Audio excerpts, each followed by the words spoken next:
Hi, my name is Galilea La Salvia. I play Frankie in Goosebumps The Vanishing, and you're watching Pop Culture with Pat. What's your favorite scary movie?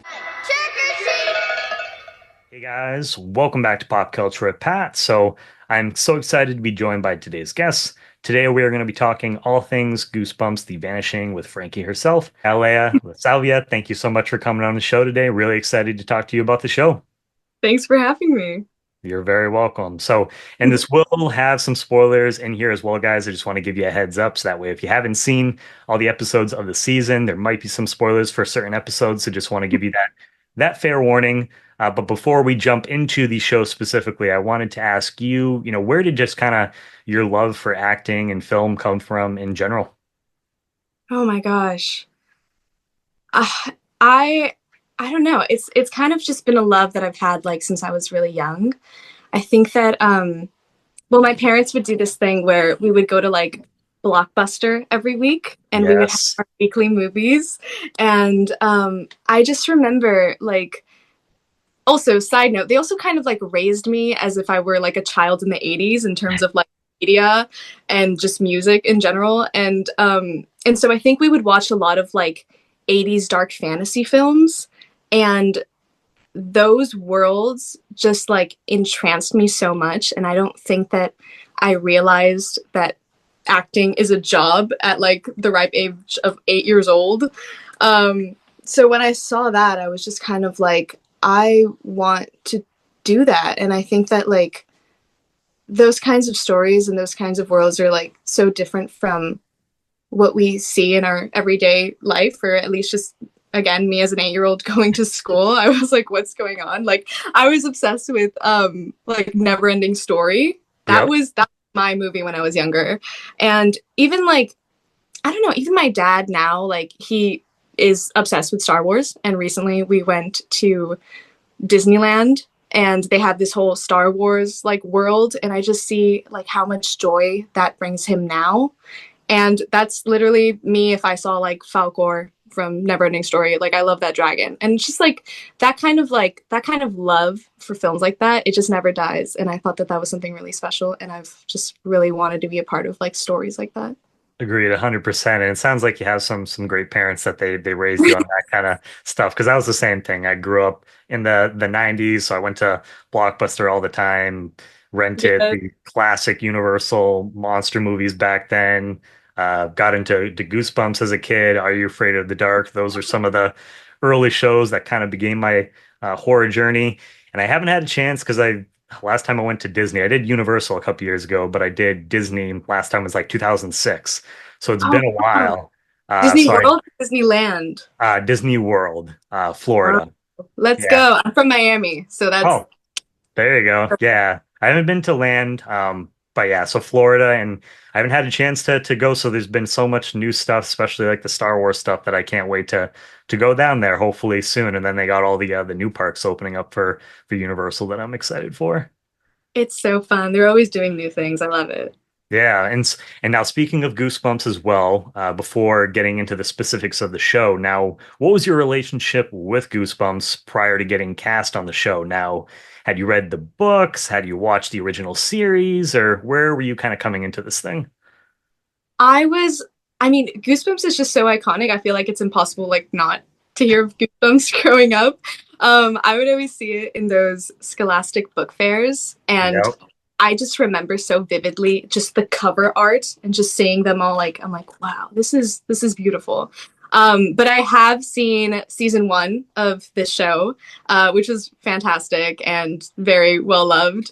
And so it was kind of just very nerve wracking jumping into such a loved franchise. And I feel like this is kind of my first time doing that as well. I'm like, okay, people love this. I don't want to mess it up.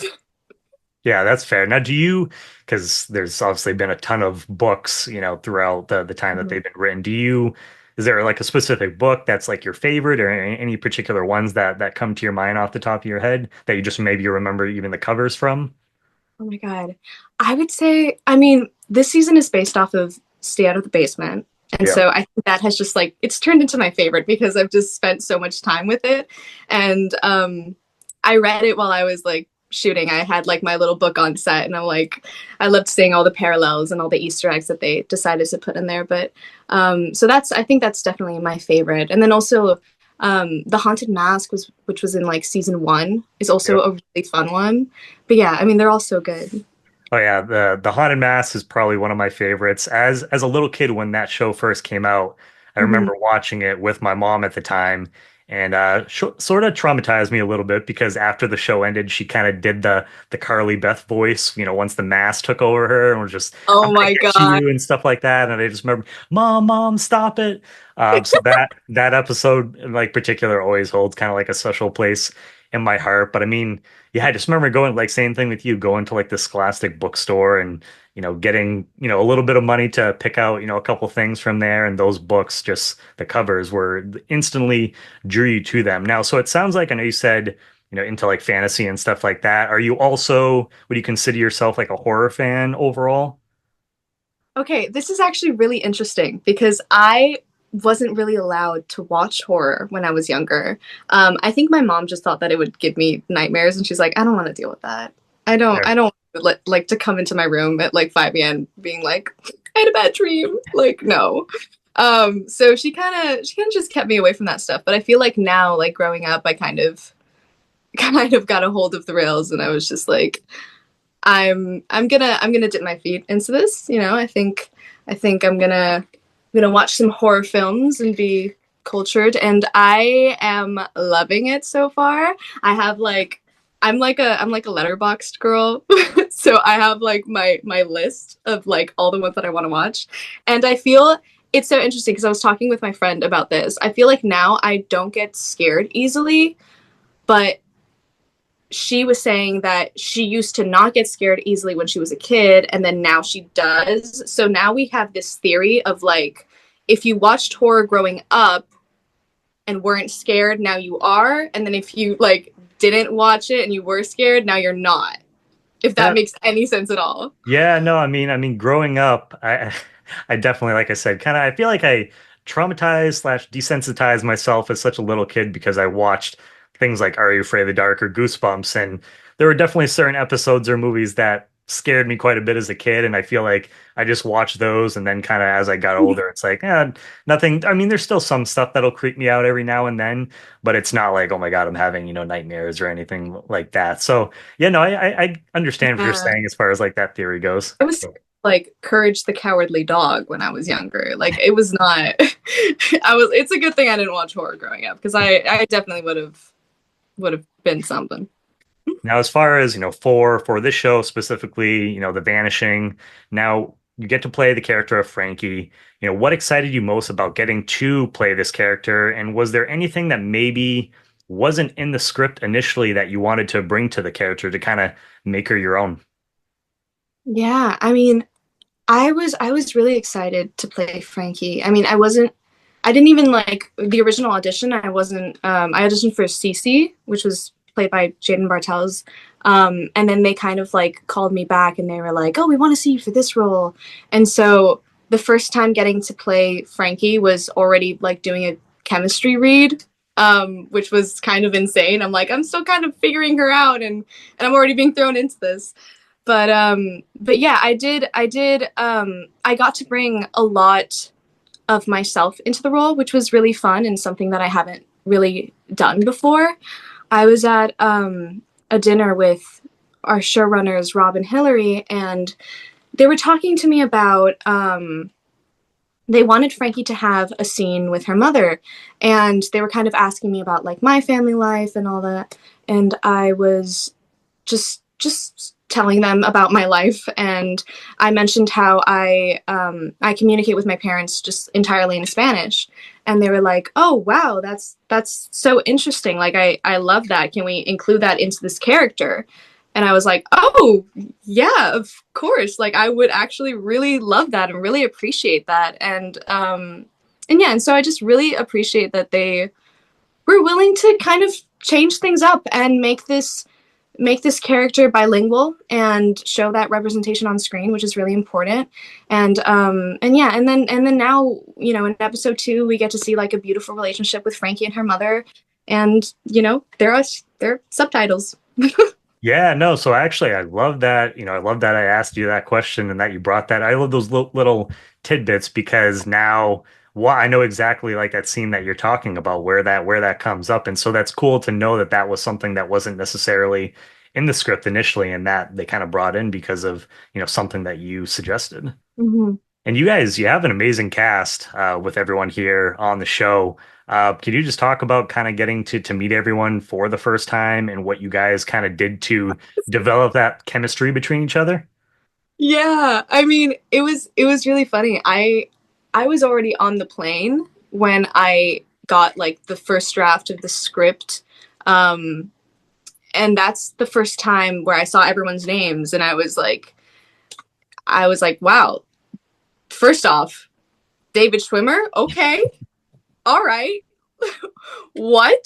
I was on my way to New York already, and they were like, they just dropped that bomb on me, and so I was really excited to meet him because I'm like a huge Friends fan, and he just is really sweet and just such a kind human, which is great because they say never meet your heroes, and luckily this is a good one. Worked out. But yeah, but I always the cast and I always laugh because the first day we get to set, they kind of just like throw us all into a hallway and leave us there for 20 There minutes you and be go. like, friends. I'm like, I don't know if it works that way, but you know what? It worked. So they're onto something. You guys kind of had that like almost like that instant chemistry with each other right from the Yeah. get-go. Yeah. And also just like being in New York, which was like a new city for me. And I think the only like New York local there was like Sam, and so he was kind of like showing us his favorite spots and stuff like that, and we made sure to explore the city and take pictures and live. Yeah, and I heard you guys actually got to film in New York, which is always fun when you actually get to, film at an actual location. What was it like just getting to film there overall? And are there any particular sets that maybe stick out as some of your favorites that you worked on there? Gosh, I loved how we can just we just went all around the city, which was really really nice because I don't know, it's just so much better when you're just outside in filming instead of just like inside a soundstage. Yeah. And so my character works at a coffee shop, and that was always really fun because we would like shut it down for filming, and sometimes people would walk in and they had no idea that we were filming a show, and I was like behind the counter and I'm like, hey guys, so I'm This is the actually necklace an shop. actor. Yeah, I'm like, yeah, so I don't have any coffee for you, I'm so sorry. um but yeah, I just New York. It's the vibe. It's fine. So that was fun. And then some of the locations were actually pretty spooky. We got to shoot at like Fort Totten, and it was this. There was like these tunnels and this like just deteriorating walls, and usually those would be the night shoots, and it was kind of spooky sometimes because we would have to walk through these like really long tunnels to get to Crafty. And you know what? If you want a snack, you're really gonna have to work hard for it. They did not make it easy. That, Which that, that, later I found out that apparently it was like infested with spiders, which they did not let us know when we were there. So I mean, thank God. I would have, yeah. I was gonna mention because I watched a little bit of the New York Comic Con panel that you guys did, and someone had brought that up and the reaction to some of you, I could hear some of you guys off camera just like, what, are you kidding me? That was filled with spiders. I wouldn't have filmed there if that was the case.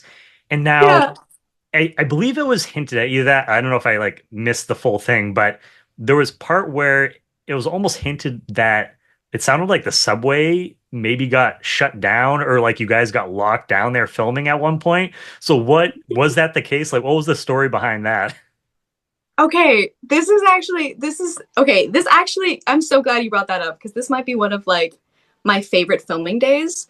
We did shut down the subway, and we got to shoot in a moving train car, Oh, which that's was fun. so cool because like the cameramen were like holding on, and then like camera on the shoulder, and it was this whole thing. And I was like, oh my god, guys, like this is real filmmaking. I'm like, this is crazy. But that was so fun. And also we were kind of rushing because we had limited time on the subway because we didn't want to like impose too much on New Yorkers travel. But yeah, so we were kind of rushing there at the end, but it was just so fun just seeing like an empty subway station with a bunch of camera equipment. It That must have was been kind of creepy so, being down there too, like with yeah. just like you guys basically. Yeah, I was like, we're kind of the only ones here, but this is so fun. Now, did you? Because I thought I remember someone, and I think it was maybe like one of the showrunners or something, saying that you guys had to learn the hard way. Did you guys actually get locked down there like one of the times filming because you ran a little late? Do you remember? Or So I don't think we got locked down there, but we definitely were running out of there before they like kicked us out. so it was last minute? Yeah, it was very, very last minute. I think we definitely went like a couple minutes over, which is like, maybe on us. Yeah, But um, but yeah, no, it was very stressful. Everyone was stressed, but then after we were just like laughing about it. It was a really fun time. made for a fun experience. And gets dared to explore, one of the locations that we were talking about previously. And he does it partly to, well, I would say a good amount of it to impress, your character, Frankie. Now, have you ever been dared to do something and did it to impress someone? And what was that was, as long as it's not going to get you in trouble? Oh my god. I don't know. I feel like you this is so bad. I feel like usually I'm the one daring people. Okay, fair enough. As a joke. I feel like if they're my friends, they get it. Yeah. Um, but I don't know. I we were doing like Stony and I, who plays Trey on the show, we were doing an interview, and it was like, who's most likely to like be the biggest like daredevil or like risk taker, and he said me. And I don't see it, guys, but I guess that's just like what I give off sometimes. Yeah, the So vibes. according to other people, they'd say yes, but to me, I'm like, no, I'm calm, I'm good. Now, have you ever been to outside of some of the filming locations? Because they sounded like they're pretty creepy and possibly haunted. Have you ever gone to a location that was haunted and explored it with friends or something like that? Or even maybe just yourself? Oh my god. I honestly, on Halloween day this year, my friends and I kind of like we stumbled upon this like abandoned building. I don't know what it was because it was just like it was torn down, and there was like graffiti everywhere. Um and we're like, oh, what better day to do this than Halloween? Yeah. And so we did that. Luckily it wasn't like haunted. We took some cool like film photos, and then we are just like, well, okay, wrap it up. We're good. Yeah. Um but yeah, so nothing too spooky happened there. But yeah, I mean, I feel like my friends are just really fun and always like down to do whatever. Down for any So adventures. Yeah. So quite a while ago, when I was a freshman in high school, there's about an hour-ish away from me. There's these like old World War, I forget what war it is, but old bunkers from one of the wars. And we went to go explore. It was me and a couple people. We got, they're all underground, so you can't see anything. You have to have flashlights. So we got brand new flashlights, went in there, checked before we went in to make sure they're good, all working fine. Went in there. There's graffiti all over the walls. There's like candles on the floor and stuff like that. So definitely people going in there exploring the place. And we get into one of the rooms, and all of our flashlights went off at the same time. And we couldn't get them to come back on for like a good, I'd say probably a minute. And then they all popped back on at the same time. And I'm pretty good when it comes to the scary stuff, but this definitely made me a believer as far as the supernatural stuff goes. And I just remember going, okay, guys, I think it's probably time to leave this place at this point. yeah, no, I've seen like I watch those videos on YouTube of like ghost hunters, and they always do that. They always bring a flashlight to like communicate with the spirits. It's insane. Yeah, it's I definitely, and I mean, it hasn't stopped me. I've gone to other places afterwards and still, looking for ghosts and stuff like that. But yeah, that was a fun experience. But definitely, I think creeped me out a little bit and made me a believer of the paranormal. In or this question, I should say specifically, this deals with episode two. Big spoilers for this if you haven't seen episode two yet. But in that episode, your character goes into the basement and runs into a creature that kind of pops up and scares you. What was your initial reaction to seeing that? Because it looked like it was all, at least from what I could see, like practical effects. So what was your initial reaction seeing that for the first time and just filming that scene overall? Oh my God. I think before I even saw the creature, I smelled that creature.